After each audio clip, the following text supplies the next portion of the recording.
Hurricane Dorian continues to hold on to its intensity, and whilst it looks better on satellite, recon planes aren't finding winds any stronger, so it remains at 105 miles per hour and a pressure of 964 millibars at 3 p.m. September 4th. We're still looking at a potential landfall for Charleston. The models look like they've just shifted a little bit offshore again, so that perhaps is good news, but still we could be looking at stage 6 conditions on the CDPS scale, with over 12 inches possible, not just for Charleston but all along coastal South and North Carolina. Here is the storm's position right now and the wind field there: 30.4 north, 79.7 degrees west. A stage 6 potentially devastating all points north of this storm. It's making its closest pass to Jacksonville right now, 116 miles. Sawgrass, the closest location, at 100 miles. 143 from Savannah, 165 from Charleston, and 285 from Wilmington, North Carolina. Looking at the warnings, a hurricane warning now for the Savannah River to the North Carolina-Virginia border, a hurricane watch for Ponte Vedra Beach to the Savannah River, tropical storm warning for Lucia-Brevard County line to Savannah River, and tropical storm watches still in effect further north beyond North Carolina into Virginia. Storm surge warning for Port Canaveral to the North Carolina-Virginia border. That's a massive area for storm surge warnings. There could be 7 feet of surge all along that area of coastline. Storm surge watch further north. This is the expected rainfall outlook over the next 5 days or so. So you can see that trail extending towards the northeast. That of course is generally the track of the storm. Any pink areas here depicted are 3 inches or more of accumulated rainfall from this point forward. And along the coast there, it'll be well above that, possibly getting up towards 10 inches. But as I said earlier, it could be 12.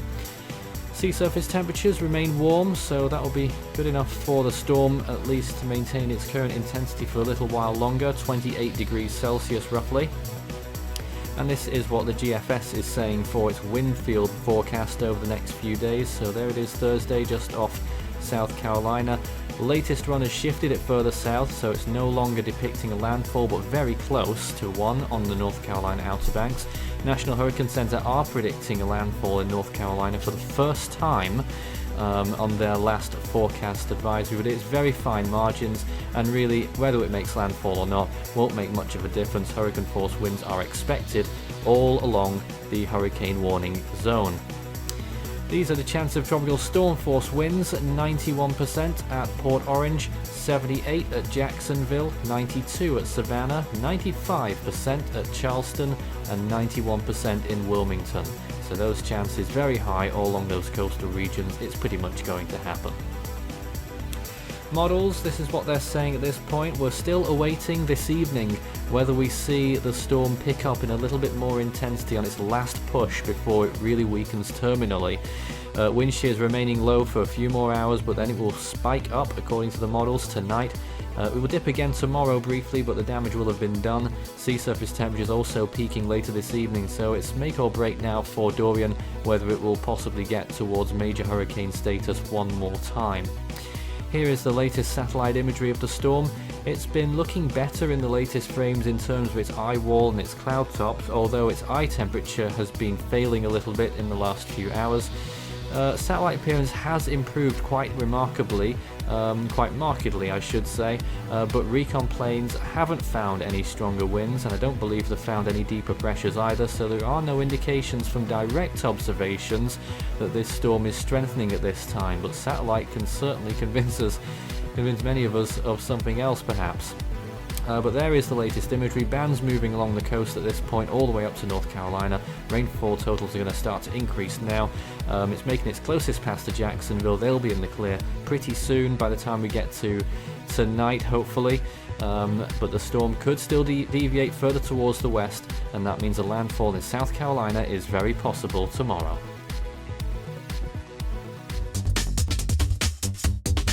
You can follow Force 13's outlets, the website force13.com.